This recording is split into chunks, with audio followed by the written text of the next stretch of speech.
Hello, students. My name is Dr. Kelly Sexton, and we are going to cover respiration.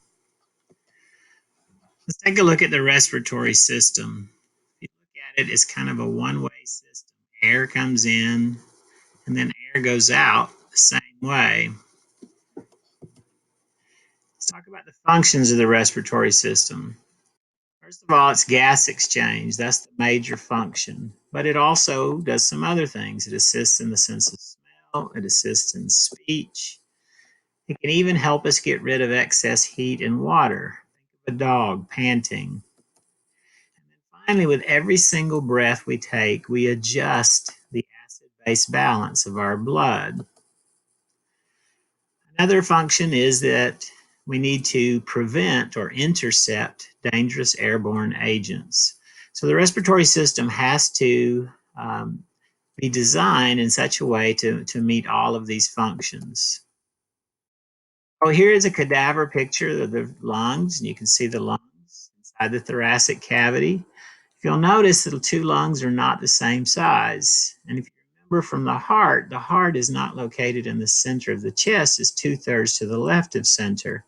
This makes the right lung have more space than the left lung, and so the right lung is bigger.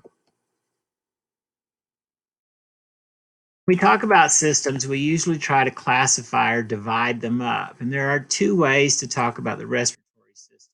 One is an anatomical way. Anatomy, remember, is all about structure. So we have two divisions when we talk about it anatomically. There's an upper respiratory tract. This includes the nose, the nasal cavity, and the pharynx. And then there's a lower respiratory tract, which includes the larynx, the trachea, the bronchi, bronchioles, and alveoli.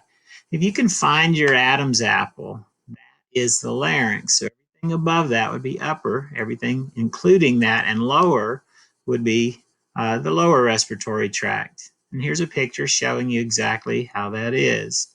It's kind of an artificial anatomical classification, but it allows us to talk about infections and so on.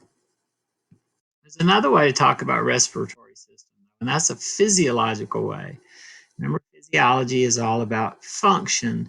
And so when you think about those functions that we just went over, we can divide the respiratory system up into two parts.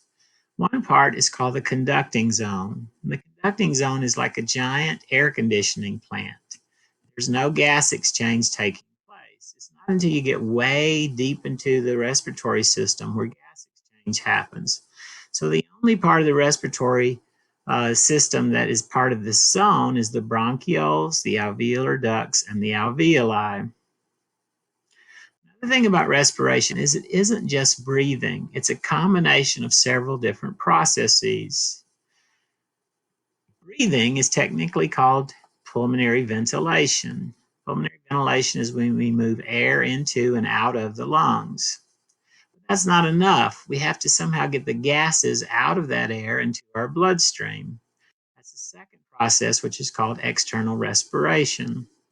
Again, that's not enough. We need to move the oxygen, move the carbon dioxide around to get it to where it needs to go. That's called transport. Once it reaches where it needs to go, we have to do gas exchange again. This time, it's between the blood and the tissues where they're located. This is called internal respiration. All of these processes are not actually respiration. Respiration is what happens inside the cell, and it's when we actually utilize the oxygen. We use the oxygen in the production of ATP. You remember, ATP production happens when we take glucose and we break it down to its component parts. It takes 6 oxygens to break down one molecule of glucose. So here is a kind of a review of those respiratory processes. All of these are something we're going to talk about, except probably the most important one, which is cell respiration. We're not going to discuss that. That's something you covered in general biology. So let's look at this respiratory system.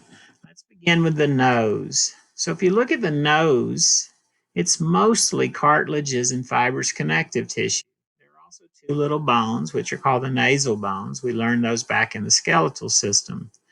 But Mostly what the nose is all about is to filter and clean the air. So when air comes in, immediately it comes into contact with hairs, also with a sticky mucosal layer. This is also where sound resonates when we talk. Think about what happens when you have a cold. If you hold your nose and talk, like I'm doing right now, your voice changes completely. That's because this nose acts like a resonating chamber, kind of like a guitar body on a guitar. It's also where our olfactory receptors are, and so the nose then is involved in our sense of smell. The nose, we enter the nasal cavity. So the nasal cavity extends from the nostrils, which are called external nares, to openings on the inside, which are called internal nares. We'll see a picture of it in a second. Within this nasal cavity are what are called the turbinates. Turbinates are little tiny either pieces of bone or individual bones. We learned about those back in the skeletal system. These turbinates create turbulence.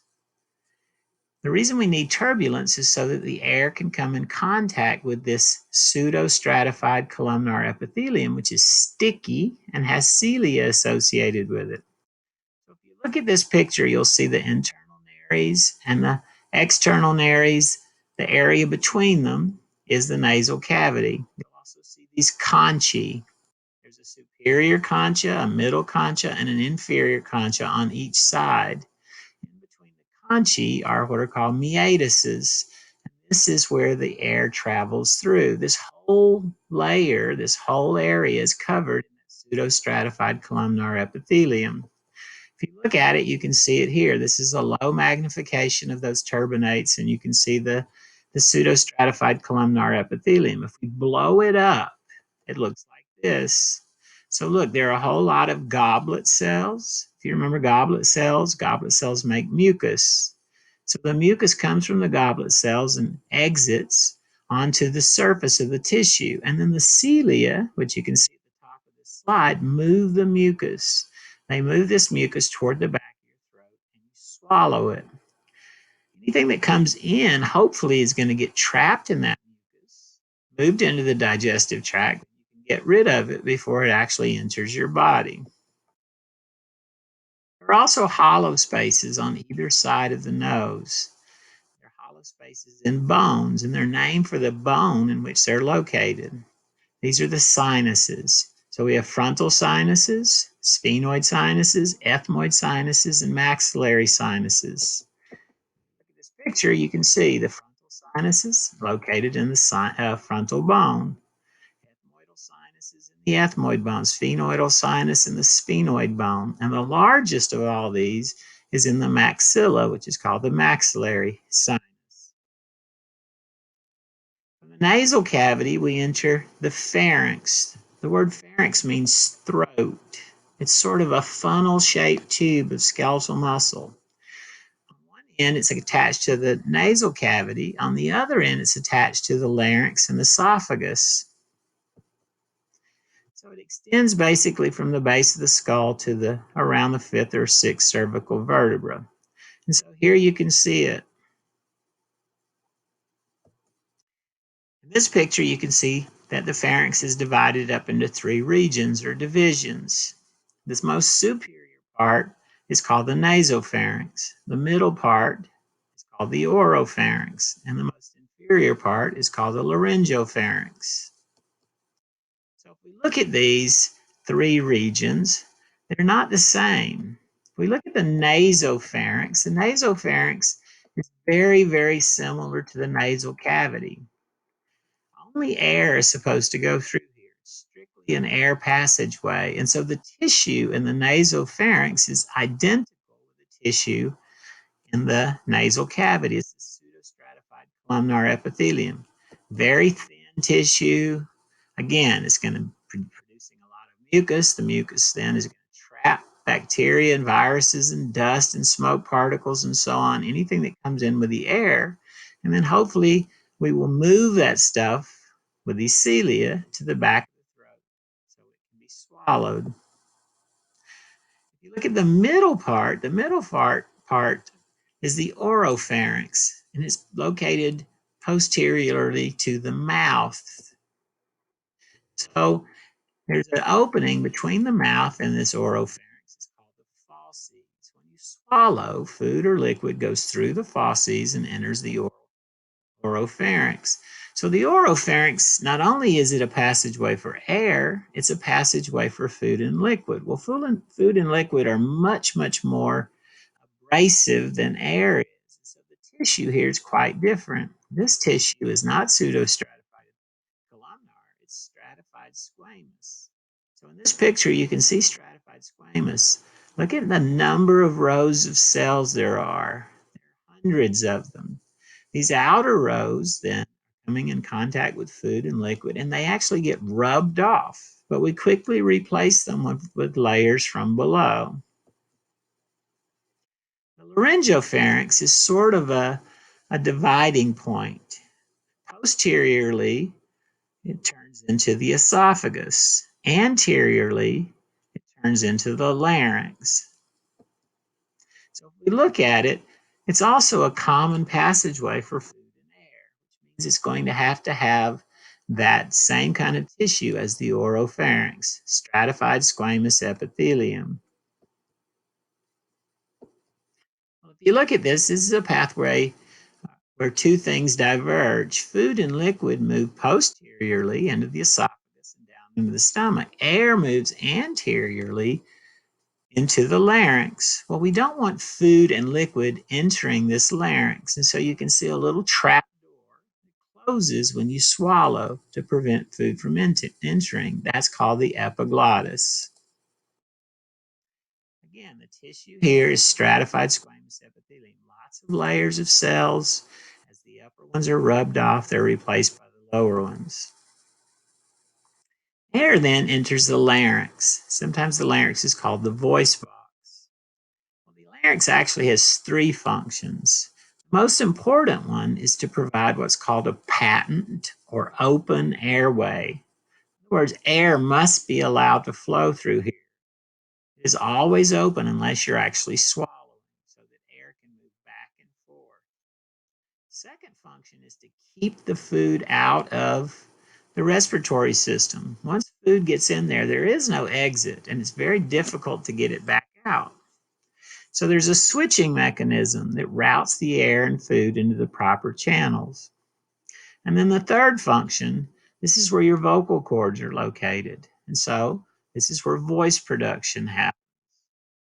Well, if you look at the larynx, it's made out of cartilages, specifically 9 cartilages. There are 3 that are single cartilages.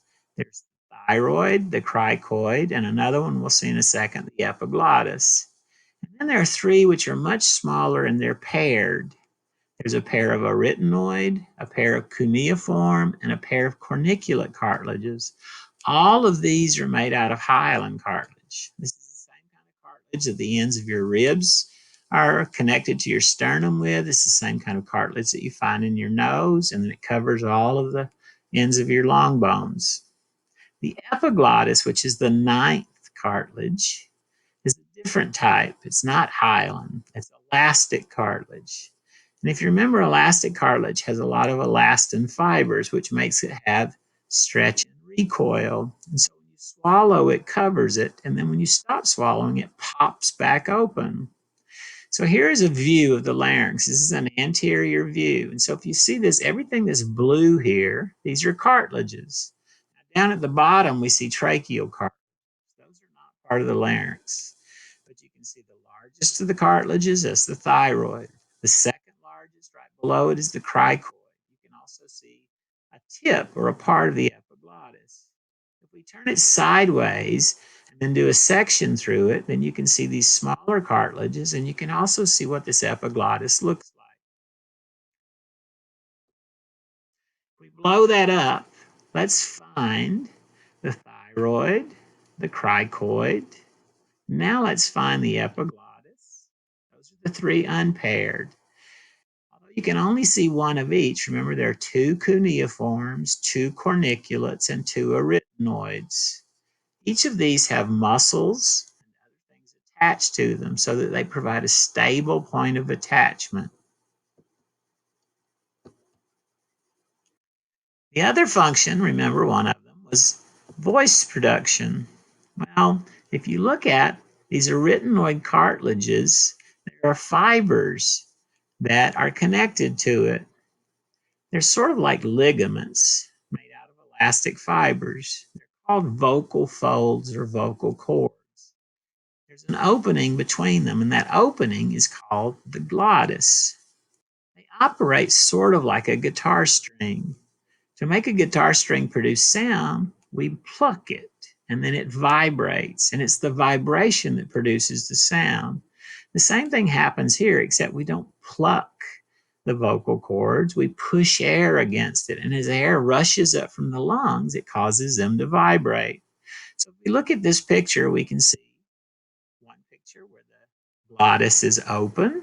So you'll see a vocal cord on each side. And then to the right, you'll see a picture where the glottis is closed and the two vocal cords touch each other. We voluntarily can open and close the glottis. Also, a pair of what are called false vocal cords. They're not really vocal cords at all. They're actually mucosal folds. What they do is they block air from moving to the left and the right of the glottis. They don't produce any sound. Oh, you can see them here. They act a little bit like window shades. And so you can see them to the far left and far right. These are the false vocal cords. Here's a real picture. And when I click, you'll see the different parts. So there is a vocal fold. Those are the true vocal cords. There, the opening is the glottis. And then on each side of the true vocal cords are these mucosal folds, which are sometimes called false vocal cords.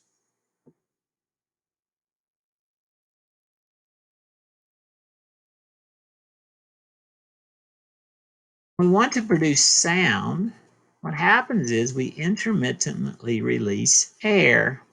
At the same time, we open and close the glottis.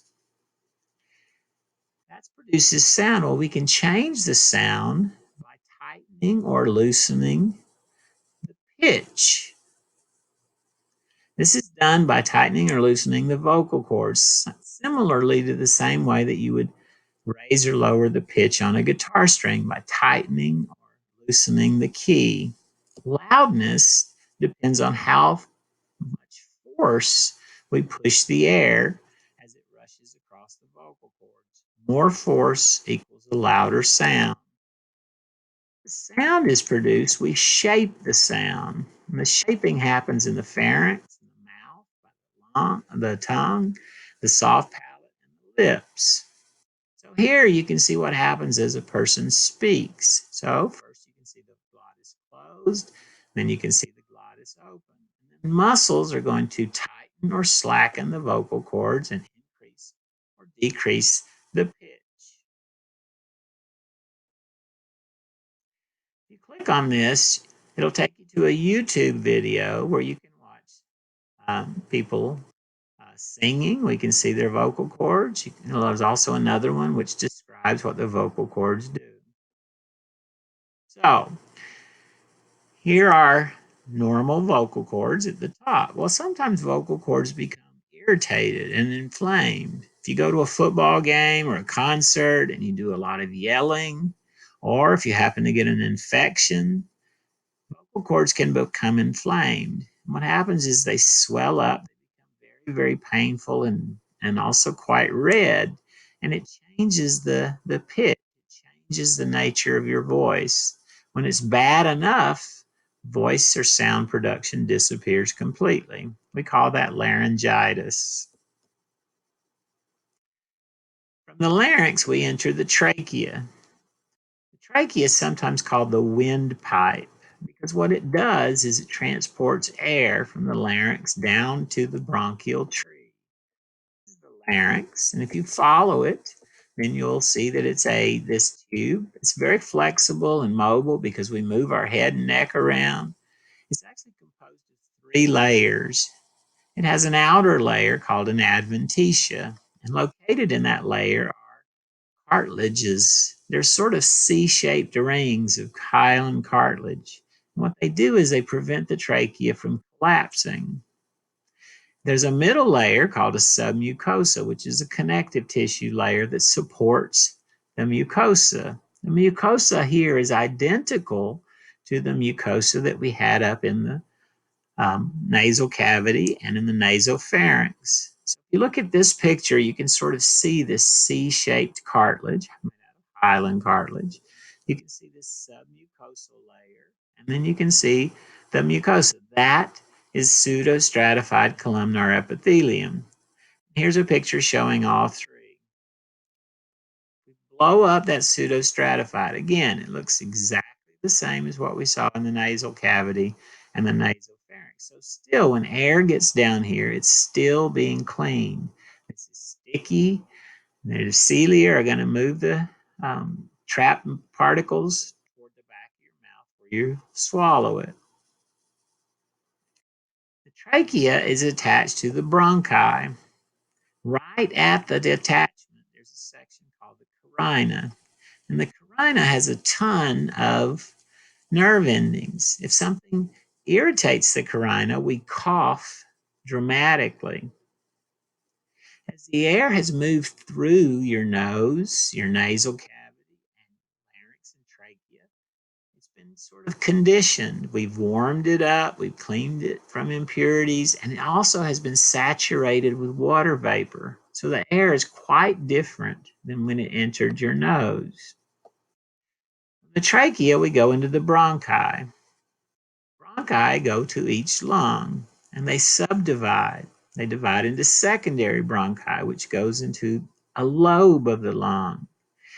They continue to divide as they enter the lung. And if you count how many times they branch, it's 23 times. There are 23 orders of branching. And so it looks a lot like a tree, especially if you turn it upside down. That's why it's called the bronchial tree. Well, if you look at the bronchial tree, the tissue is very similar to that of the trachea. It has cartilages, it has this submucosa and a mucosal layer. But the deeper you go, it begins to change. First of all, the tubes become smaller and smaller and smaller. What happens is the amount of cartilage that's located in these tubes decreases the deeper you go. Also, the epithelium changes. It changes from pseudostratified all the way down. It becomes simple columnar, simple cuboidal, and it continues to change. Another thing that happens is as the cartilage decreases, the amount of smooth muscle increases.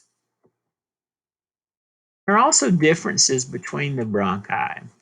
Remember, the right and left lungs are different in sizes. So the left lung, which is smaller, has a left or smaller primary bronchus. The left primary bronchus is smaller and tends to be more horizontal. The right primary bronchus is bigger because it goes to a bigger lung. It also tends to be more vertical. So if you look at them, you can tell the difference. There's the left primary bronchus, there's the right primary bronchus. Continue to go, then what you see is these smaller and smaller and smaller divisions until finally you wind up with these tiny, tiny, tiny little divisions. If we blow that up, it looks like this. Again, remember, it looks a lot like a tree. Secondary bronchi enter a lobe of the lung. Well, the left lung has two lobes, so there are two left secondary bronchi. The right lung has three lobes, so there are three secondary bronchi. From there, it continues to divide. Eventually, we get to an area where there is no more cartilage. So the cartilage support is gone.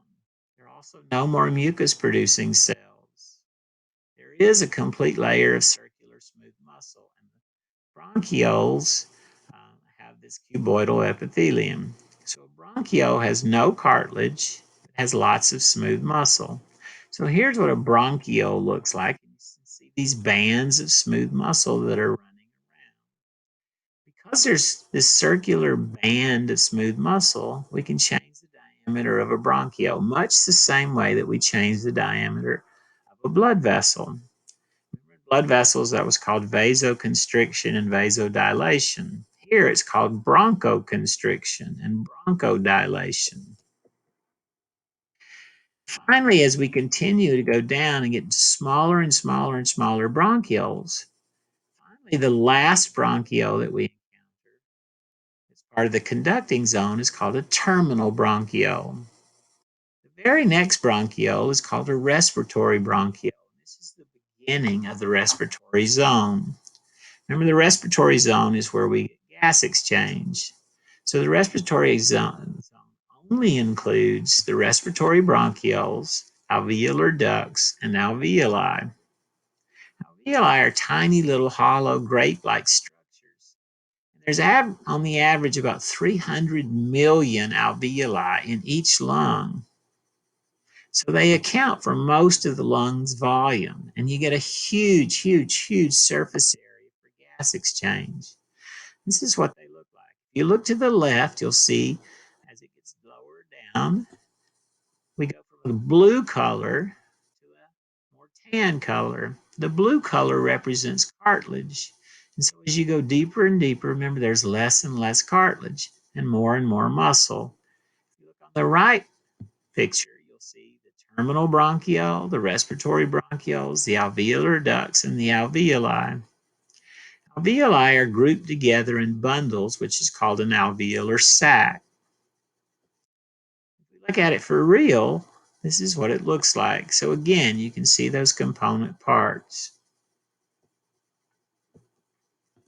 If we blow that up, you can see the respiratory bronchiole, the alveolar duct, and the alveoli. Again, this is the only place where we have gas exchange. Wrapped around these alveoli are blood vessels, tiny little capillaries. And these capillaries are where we get gas exchange. Well, if you'll notice, capillaries don't cover the entire surface of the alveolus. In between capillaries, there's no gas exchange. Another thing you'll notice about these alveoli is they have tiny little elastic fibers around them. It's almost like having rubber bands around them. These rubber bands are really important because these are very thin structures and would be easy to overinflate and rupture. But these elastic fibers help prevent that from happening. So the elastic fibers are there to prevent the rupture. Also, alveoli have open pores between alveoli. That allows the air pressure to equalize throughout the lung. Another thing that we find in alveoli are there are tiny little white blood cells called macrophages. And these macrophages are almost like little vacuum cleaners. They move around eating stuff that's not supposed to be there, and they keep the alveolar surfaces sterile. So if we look at this again, we can see the alveoli, we can see the capillaries, and we can see the elastic fibers. Blow it up and look at it under a microscope. It's not quite as easy to see, but this is what it looks like. Here's an electron micrograph of these alveoli, and you can see the capillaries wrapped around. Remember, the only place where we get gas exchange is where the capillary touches the alveolus. If you look at an alveolus, again, it looks like a hollow grape, but there's more than one type of cell. Type 1 cells make up sort of the wall of the grape, and that's made from simple squamous epithelium. Remember, simple squamous means it's a single layer of very thin, flat cells. And these thin, flat cells are where we get gas exchange. There's also another type of cell here. So if we look at this alveolus, these pink cells are the type 1 cells. You can also see, though, there are green cells and purple cells in this picture. The green cells are called type 2 cells. Sometimes they're called septal cells. They're not simple squamous epithelium, they're simple cuboidal epithelium. And cuboidal cells are good at doing secretion and absorption, Well, these cells secrete a product which is called surfactant. We'll talk more about surfactant in a little bit. But the green cells in this picture represent those type 2 cells. Again, they're secretory cells. And so you can see the tops of them have these tiny little bubble-like structures. That's the secretion product. And then there's a third type of cell in this picture, the purple ones. These are called macrophages. Sometimes they're called dust cells. They're a type of macrophage that does not move around, stays inside the alveolus, and acts like a little vacuum cleaner, like a Roomba sort of.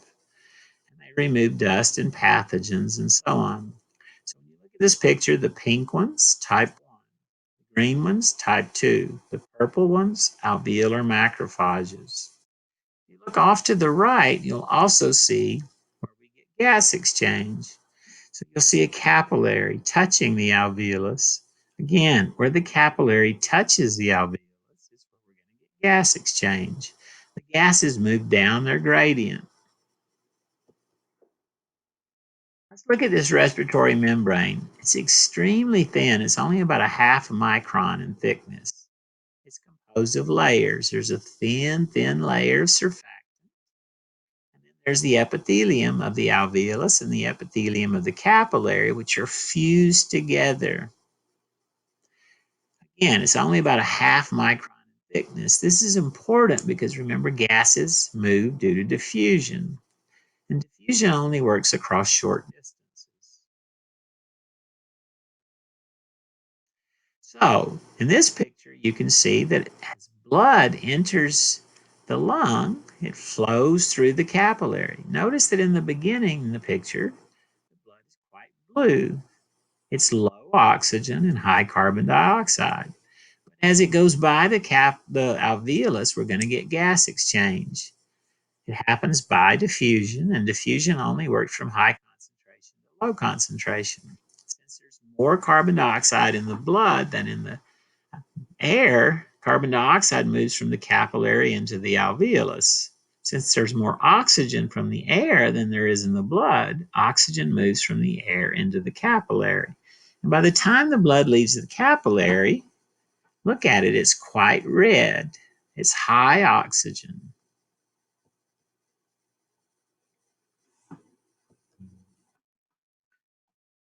So again, here's another picture of the alveolus, another picture of the respiratory membrane. Well, again, this respiratory membrane must remain thin. It's about a half micron in thickness. If it gets much more than about 1 micron in thickness, gas exchange stops. So it doesn't take much swelling, much infection to completely shut down gas exchange. Another thing about the respiratory membranes is they have a huge surface area. Look at the surface area in a typical male. It's about 60 square meters, which is about the size of a doubles tennis court. And it's about 40 times that of the person's skin. So if you were to flatten this out and put them side by side by side, again, it's about the size of a doubles tennis court. If something causes these membranes to become thicker, like if you get something like a pneumonia, the lungs will become waterlogged and edematous. As they thicken, gas exchange slows down and becomes inadequate. Another thing that can happen with lungs is certain diseases like emphysema decrease the actual size of the alveolus, so they decrease the surface area because adjacent alveoli separate and break through. Instead of having 5 or 6 small alveoli, you have one big one. That decreases surface area. Let's look at the lungs. If you look at the lungs, remember they're in the thoracic cavity. Well, they're kind of pointy at the top. They have an apex. They're kind of flattened at the bottom. They have a base. You can also see costal surfaces where the ribs come into contact with the lungs. Finally, they also have an indented area called the hilus or hilum This is where the blood vessels enter and leave the lungs. So here's a picture of the lungs. You see the apex, the base. You can also see that the right lung is bigger than the left lung. Here are some real lungs. This picture, not only can you see the apex and the base, you can also see fissures, and you can also see the impressions of the ribs.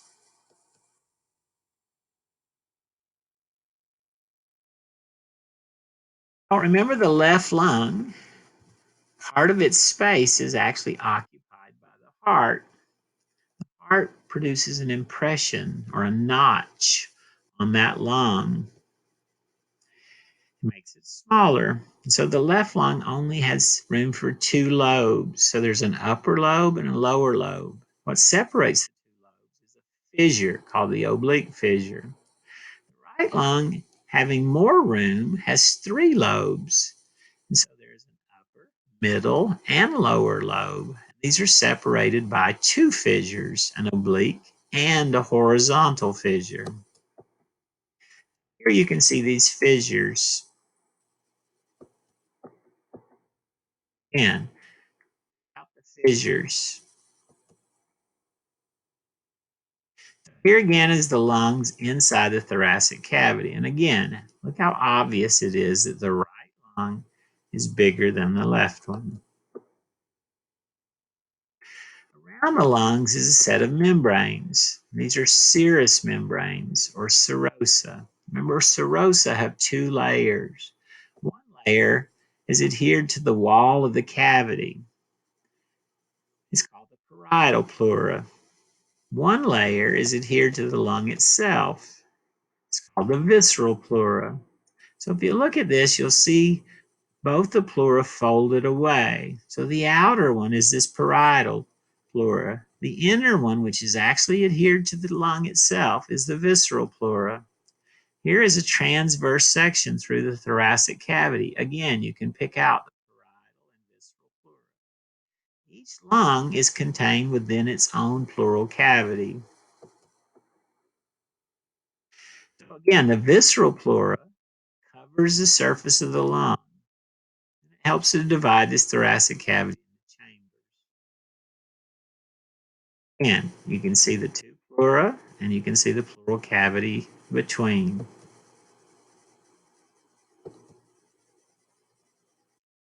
Thank you for reviewing the first show.